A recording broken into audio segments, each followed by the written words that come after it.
మీరెంతగానో ఎదురు చూస్తున్న మన వేగా జ్యువెలర్స్ రేపే కాకినాడలో ప్రారంభం. వేగా జ్యువెలర్స్, ఆంధ్రప్రదేశ్, తెలంగాణ, USA.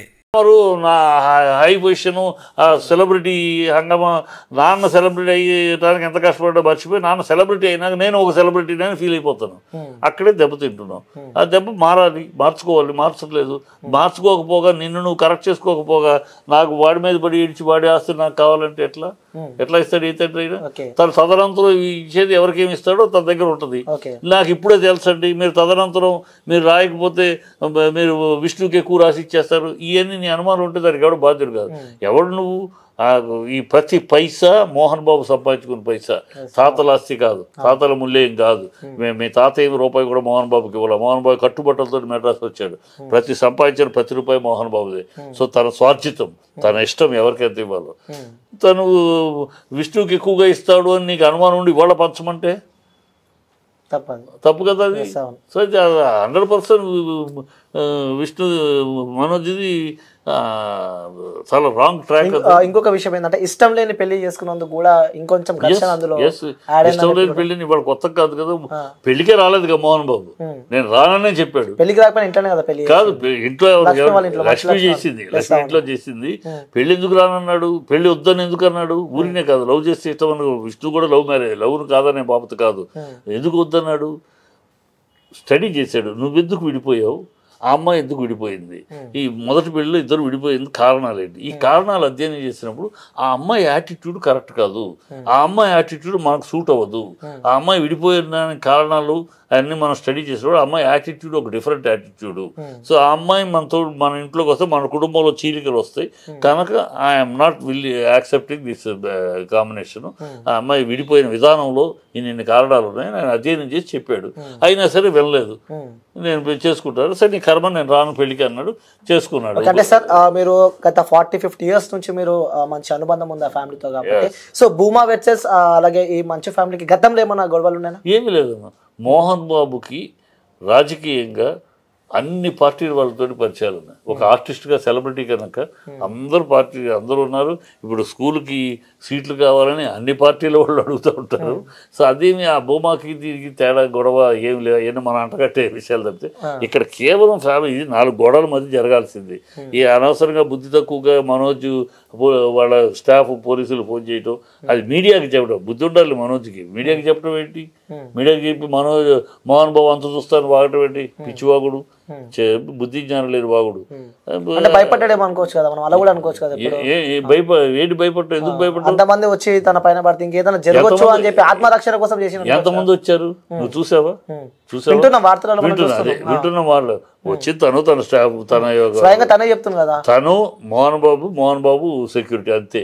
100 మంది మోహన్ బాబుకి కొడుకు దగ్గరికి రావడానికి 100 మంది నేర్చుకు రావాలంటే కొడుకును కొట్టడానికి మోహన్ బాబుకి సపోర్ట్ కావాలా? ఒక కొడుకును కొట్టడానికి మోహన్ బాబు టెంపర్మెంట్కి కొడుకేంటి కొడితే చెల్లు అనిపిస్తాడు. మోహన్ బాబుకి సపోర్ట్ కావాలా? మోహన్ బాబుకి అవసరంలా. మోహన్ బాబు సపోర్ట్ ఎందుకు కావాలి? అందుకని 100 మందిని వేసుకురావాల్సిన కర్మ మోహన్ బాబుకి. కొడుకును కొట్టడానికి తిట్టడానికి 100 మందిని వేసుకురావాలి. పిచ్చి వాగుళ్ళు అవన్నీ. అక్కడ వాడు బుద్ధి లేని పిల్లాడు, బుద్ధి దారి తప్పిన పిల్లాడు, క్రమశిక్షణ లేని పిల్లాడు, బాధ్యత లేని పిల్లాడు, అబాధ్యుడు. అందువల్లే వాడు జీవితం. సరే ఇంకొక క్వశ్చన్. సరే మీరు ఇన్ని మాటలు అంటున్నారు కాబట్టి, సో పిల్లలను పెంచేదే తల్లిదండ్రులు. సో మరి అక్కడ కరెక్ట్ ఉంటే ఇక్కడ కరెక్ట్ ఉంటారు కదా, అట్లా కూడా అనుకోవచ్చు కదా మరి. అందుకని మీకు మనోజ్ ఇన్నాళ్ళు లేదు, ఈ గత 5 ఏళ్ళుగానే వాడి జీవితం. ఓకే, అంటే పెళ్ళైన తర్వాత అయిన తర్వాత అంతకుముందు మరి మోహన్ బాబు ఫంక్షన్కి 3 బిడ్డలు వచ్చేవారు. ఏ ఫంక్షన్ వచ్చి బ్రహ్మాండంగా మాట్లాడేవారు కదా. ఓన్లీ ఇప్పుడు ఎందుకు ఈ పెళ్ళి అయిన కాడ నుంచి బాగా పెళ్ళి, ఆ అమ్మాయి ఇన్స్టిగేషన్ వీడు ఇంటికి రావడం, అది అమ్మాయి చెప్పడం, అదే మోహన్ బాబు ఎక్స్పెక్ట్ చేసింది. ఈ అమ్మాయి యాటిట్యూడ్ ఇలా కరెక్ట్ కాదు, ఈ అమ్మాయి యాటిట్యూడ్ లో మనకి ఇలాంటి సమస్యలు వస్తాయి, కుటుంబంలో చీలికలు వస్తాయి. ఆస్తి గురించి సైడ్ నుంచి ప్రెజర్ ఉంది కాబట్టి అటు వస్తారు వచ్చిందని చెప్పి అంతే. తిరిగి కూడా ఆస్తి తక్కువేం లేదు కదా ఈ భూమా ఫ్యామిలీ విషయానికి వస్తే. వాళ్ళు కూడా వెల్ సెటిల్ ఫ్యామిలీ, రాజకీయంలో మంచి ఆస్తికి అంతే ఉంది. కంపారిజన్ అక్కడ విష్ణు వెళ్ళిపోతున్నాడు, మనం ఇక్కడే ఉన్నాము, మనం 10 రూపాయల నుంచి 2 రూపాయలకి వచ్చాం, అది 10 రూపాయల నుంచి 100 రూపాయలు ఓర్వలేక అసూయ, ఆపేక్ష, అత్యాస ఇవన్నీ ఉంటాయి. ఈ కుటుంబంలో ఇవన్నీ మామూలే. ఆ సంపద ఉన్న ఇళ్లల్లో ప్రతి కుటుంబంలోనూ ఒక బిడ్డ ఉంటే వేరు, ఇద్దరు ముగ్గురు బిడ్డలు ఉంటే ప్రతి కుటుంబంలోనూ ఇలా ఇవాళ ఆంధ్రప్రదేశ్లో సెన్సస్ తీస్తే 190 కుటుంబాల్లో ఈ ఆస్తి విషయంగా అన్నదమ్ములు గొడవ కానీ, తల్లిదండ్రులు తండ్రి కొడుకుల గొడవ కానీ అనేక ఉంటాయి. ఈ ఆస్తులు ప్రతి ఇళ్లలో ఉండేది. కాకపోతే వాళ్ళు సెలబ్రిటీలు కాదు కనుక మనకు మీడియాకి అందదు. వీళ్ళు సెలబ్రిటీలు కనుక మీడియా బుద్ధి లేని కొడుకులు అంటాడు, దారి తప్పిన కొడుకు మనోజ్ ఉండబట్టి మీడియాకి వస్తుంది. లేకపోతే బుద్ధి ఉన్న కొడుకు అయితే రాదు, మీడియాకి రాదు. మీకు సంబంధం లేదు, మీరు వెళ్ళిపోయిన ఇది సంబంధం లేదు మీరు అని చెప్తాడు. మీడియా వచ్చి అడిగినా కూడా ఇది మా పర్సనల్ మ్యాటర్, మా కుటుంబ విషయం, మీకు సంబంధం లేదు చెప్తాడు బుద్ధి ఉన్నవాడు అయితే. వీడు బుద్ధి లేనివాడు కనుక మోహన్ బాబు అంత చూస్తానని పిచ్చివాడు. సో మరి కొద్దిసేపట్లోనే విష్ణు కూడా ఇక్కడికి రాబోతున్నాడని చెప్పి కూడా మనం పెద్ద ఎత్తున వార్తలు వింటున్నాం. మరి సో 30 మంది బౌన్సర్లను తీసుకొని విష్ణు మనోజ్ దగ్గర వెళ్ళబోతున్నాడు అంటే చూస్తుంది. చీచి తెలియని సన్నాసులు మాట్లాడే కమెంట్లు ఇవన్నీ వేసే విష్ణు రాడు. విష్ణు వస్తే ఇంకా పెరుగుద్ది. విష్ణుకు తెలుసు, విజ్ఞత ఉన్నవాడు విష్ణు. ఇద్దరు పిల్లల్లో కొంచెం విజ్ఞత వివేకం ఉన్నవాడు విష్ణు. ఎక్కువ ప్రేమ అనుకుంటా కదా విష్ణు అంటే. ఎవరికి? నాకు ఎక్కువ ప్రేమ కాదు, నాకు ఇద్దరు ఒకటే. మోహన్ బాబు నా మిత్రుడు, మోహన్ బాబు బిడ్డలు ముగ్గురు ఒకటే. కానీ నేను విశ్లేషణ ముగ్గురు ఒకటే అయినా విశ్లేషణ వీడు పిల్లడు మన కళ్ళ ముందు పెరుగుతున్నాడు, చక్కగా బాధ్యతగా పనిచేసుకుంటూ బాధ్యతగా చేస్తూ ఒక్కొక్కటి ప్లాన్డ్గా చేసుకుంటూ వెళ్తున్నాడు. సంతోషం, నా మిత్రుడు కొడుకు గర్వంగా ఫీల్ అవుతున్నా. ఈ పిల్లాడు ఏంట్రా అని బాధపడుతున్నా. ఈ పిల్లాడు అదే కడుపును పుట్టింది, ఈ పిల్లాడు తండ్రి కడుపును చెడబుట్టినోళ్ళగా తయారవుతున్నాడే. ఆ డిసిప్లైన్, ఆ మోహన్ బాబు డిసిప్లైనే కాబట్టి కష్టపడతాడు. ఒక సినిమా తీస్తే కూడా ఎంత కష్టపడదు. పొద్దున్నే 7 గంటలకు షూటింగ్ అంటే ఫస్ట్ తను ఉంటాడు. తన షాట్ ఉన్నా లేకపోయినా యాజ్ అ ప్రొడ్యూసర్గా అయినా ఫస్ట్ 6:30 తను ఉంటాడు. అంత కష్టపడతాడు. ఆషాభాషికి ఏదో కాలక్షేపం చేయడు. అలాంటి వ్యక్తి కడుపున పుట్టి ఇలా బిహేవ్ చేస్తున్నాడండి, ఇలా తయారయ్యాడు బాధ. అక్కడ సంతోషం, ఇక్కడ బాధ.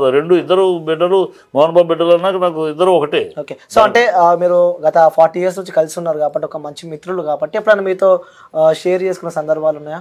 ఎవరు? మోహన్ బాబు. మోహన్ బాబు నేను అడిగిన సందర్భాలు, మోహన్ బాబుగా వచ్చి నా కష్టాలు ఆ క్యారెక్టర్ కాదు కదమ్మా. ఎప్పుడైనా నిన్న కూడా ఈ మ్యాటర్ ఏంటన్నా, ఏంటి విషయం, ఏంటి అసలు అని నేను మాట్లాడాను. నేను చేశాను, మాట్లాడాను. ఏం బాధపడతాడు.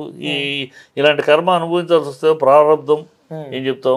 కొన్ని తండ్రి చేసిన తప్పులను బట్టి ఉంటాయి అంటారు. ఇంకోటి బిడ్డలు మనం చేసిన తప్పులు పెట్టాడు. ఇంకోటి ప్రారంధం. ఏమనుకోవాలి, వాడు ఏంట్రా వాడు బాధపడుతూ ఏం చేస్తాడు, బాధపడుతున్నాడు. ఇంకా ఇలాంటి ఎన్ని చూడాల్సి వస్తుందో, ఆ రోజే ఎక్స్పెక్ట్ చేసాం ఇలాంటివి వస్తాయని, స్టార్ట్ అయినాయి, ఎన్ని చూడాల్సి వస్తుందో చూద్దాం భగవంతుడు అని చెప్పి ఫీల్ అయ్యాడు, బాధపడ్డాడు. బాధపడక ఏం చేస్తాడు? ఏ తండ్రి? ఓ తండ్రి కొడుకు తండ్రి అంత చూస్తానంటే బాధపడక సంతోషపడతాడు. ఎవరు బుద్ధి ఉందా వాడికి? కడుపుకు అన్నం తింటున్నాడా వాడు? మోహన్ బాబు అంత చూస్తానంట. నువ్వు ఎవడివిరా? మోహన్ బాబు లేకపోతే నీ అడ్రస్ ఏంట్రా? కృష్ణనగర్లో నీలాంటి వాళ్ళు కొన్ని 100 మంది తిరుగుతున్నారా వేషాల కోసం? నీకన్నా మంచి పర్సనాలిటీ ఉన్నవాళ్ళరా.